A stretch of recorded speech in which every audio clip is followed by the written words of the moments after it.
मालूम तो यही चला कि पुलिस आई थी और कुछ ऐसी चीज़ें चल रही हैं कि यहाँ पर ये लोग रहते थे तो कुछ इलीगल एक्टिविटीज़ होती थी। ऐसा तो कुछ नहीं समझ में आया, मगर अब जब पुलिस वाले इनको ले गए हैं तभी पता ही चला, लोगों को उन्हें पता ही नहीं था।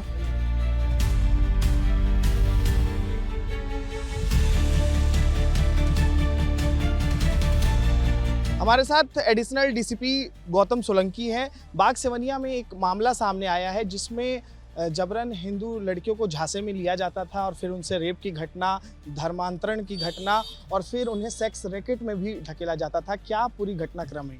देखिए, बाग सेवनिया की घटना है। यहाँ पर एक महिला फरियादिया की रिपोर्ट पर दुष्कर्म और अन्य धाराओं में अपराध पंजीबद्ध किया गया है। इसमें अभी तक कुल 3 आरोपियों को राउंड अप किया जा चुका है और इसमें 3 अन्य आरोपी है जिनके लिए अलग से हमारी टीम रवाना है और शीघ्र ही उनको राउंड अप किया जाएगा। आरोपियों का बैकग्राउंड क्या है सर? इनका प्रोफाइल क्या है?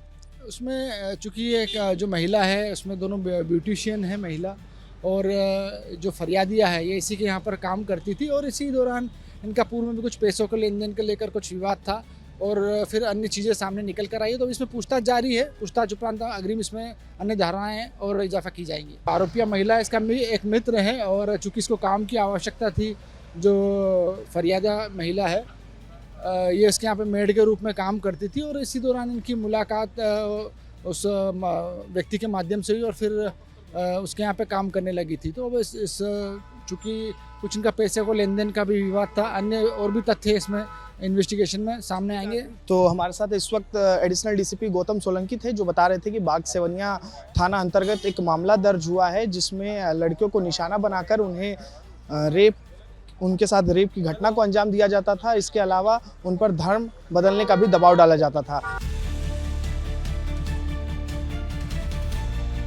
राजधानी भोपाल में रेप और जबरन धर्मांतरण कराने का सनसनीखेज मामला सामने आया है और पुलिस ने अब तक 3 आरोपियों की गिरफ्तारी कर ली है। इसमें 2 बहन मिलकर पूरे नेटवर्क को हैंडल करती थी, नेटवर्क को ऑपरेट करती थी और गरीब लड़कियों को झांसे में लेकर अमीर घरानों में परोस देती थी। फिलहाल इस वक्त हम लोग सागर विला में हैं और इसी अपार्टमेंट में आरोपियों का घर है। आपको मैं तस्वीर दिखाता हूं। दरअसल मकान नंबर 301 ये आरोपी अमरीन का घर है।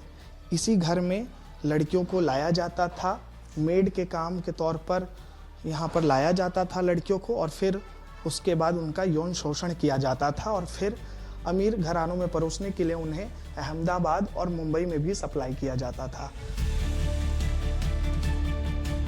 फिलहाल देखिए, घर में अगर देखेंगे तो ताला बंद है क्योंकि पुलिस ने आज कार्रवाई की है और यहाँ से 2 लड़कियों को गिरफ्तार किया है और एक लड़का, चंदन यादव नाम का लड़का जो बॉयफ्रेंड बताया जा रहा है अमरीन का, वो भी यहीं पर रहता था, उसकी भी गिरफ्तारी हुई है। तो कुल 3 आरोपियों की गिरफ्तारी हुई है। अमरीन, उसकी छोटी बहन आफरीन और एक चंदन यादव, तीनों यहीं पर रहते थे और भोली भाली लड़कियों को फंसाकर झांसे में लेकर लड़कियों को काम करने के बहाने से यहाँ पर लाया जाता था, उनसे यहाँ पर मेड के तौर पर काम कराया जाता था और फिर ज़्यादा पैसा कमाने का लालच देकर लड़कियों को बाहर के शहरों में अहमदाबाद और मुंबई भेजकर उनका यौन उत्पीड़न करवाया जाता था। फिलहाल अगर आप देखेंगे तो देखिए, घर के बाहर जो है ये शूज़ स्टैंड लगा हुआ है। तो यहाँ पर आप देखिए, जो भी चप्पल या जूता यहाँ पर आपको दिखाई दे रहा है ये सब लड़कियों के हैं। चूँकि 2 बच्चे भी थे अमरीन के, इस वजह से यहाँ पर बच्चों के भी स्कूल शूज़ नज़र आ रहे हैं। और बड़ी बात यही है कि अभी तक 2 पीड़िताएं सामने आई हैं। एक भोपाल की रहने वाली है और एक छत्तीसगढ़ की रहने वाली हैं। छत्तीसगढ़ की रहने वाली पीड़िता ब्यूटिशियन थी, उसकी पहचान अमरीन से हुई थी। अमरीन ने उसे पैसे का लालच दिया और उसे अपने घर पर लाया काम करने के बहाने से और फिर उसे बड़े घरानों में जाकर लड़कों को परोस दिया। दोनों पीड़िताएं बाग सेवनिया थाना क्षेत्र में पहुंची थी और वहां पर मामला दर्ज कर लिया गया है, रेप का मामला दर्ज कर लिया गया है।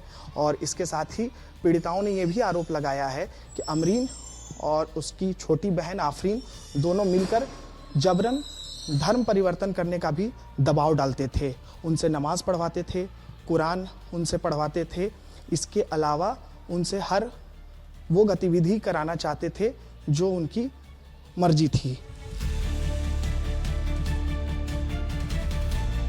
मालूम तो यही चला कि पुलिस आई थी और कुछ ऐसी चीज़ें चल रही हैं कि यहाँ पर ये लोग रहते थे तो कुछ इलीगल एक्टिविटीज़ होती थी और क्या यही पता चला है बेसिकली, और तो कुछ नहीं। जो मतलब मीडिया के थ्रू लोगों को पता चला है वही सब पता चला है। ऐसा तो कुछ नहीं समझ में आया, मगर अब जब पुलिस वाले इनको ले गए हैं, जब मोबाइल पे लोगों के यहाँ जो मतलब अटैच हैं मोबाइल्स कॉलोनी के कुछ ग्रुप में, तो उनके ग्रुपों में आया जब पुलिस पकड़ के ले गई तो तभी पता ही चला, लोगों को उन्हें पता ही नहीं था। हालांकि अभी फिलहाल जो है पुलिस इस पूरे मामले में जांच कर रही है, क्योंकि बहुत बड़ा ये मामला है। आपको मैं फिर से वो घर दिखा देता हूँ। देखिए घर में सीसीटीवी कैमरा भी लगा हुआ है, जो आरोपी अमरीन का घर है। ये देखिए सीसीटीवी कैमरा लगा हुआ है। और दरअसल पहले ये लोग झुग्गी में रहा करते थे, लेकिन चूंकि इनका ये नेटवर्क जो है ये बहुत बड़ा जाल बन चुका था, इस वजह से लड़कियां इसमें फंसते चली गई। हालांकि अभी 2 लड़कियां सामने आई हैं, लेकिन हो सकता है कि भविष्य में और भी पीड़िताएं सामने आए, क्योंकि आरोप बहुत गंभीर हैं।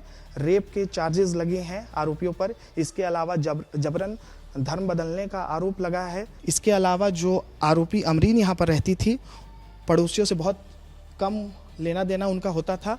पड़ोसियों से कभी कोई इंटरेक्शन नहीं होता था, क्योंकि बहुत ही प्राइवेट तरीके से यहाँ पर लड़कियों को लाया जाता था, फिर उनका शोषण किया जाता था और फिर उन्हें बाहर भेजा जाता था। अब बड़ी बात यही है कि देखना होगा पुलिस आगे इस मामले में क्या कार्रवाई करती है। कैमरा पर्सन नागेंद्र के साथ अनमोल तिवारी, विस्तार न्यूज़।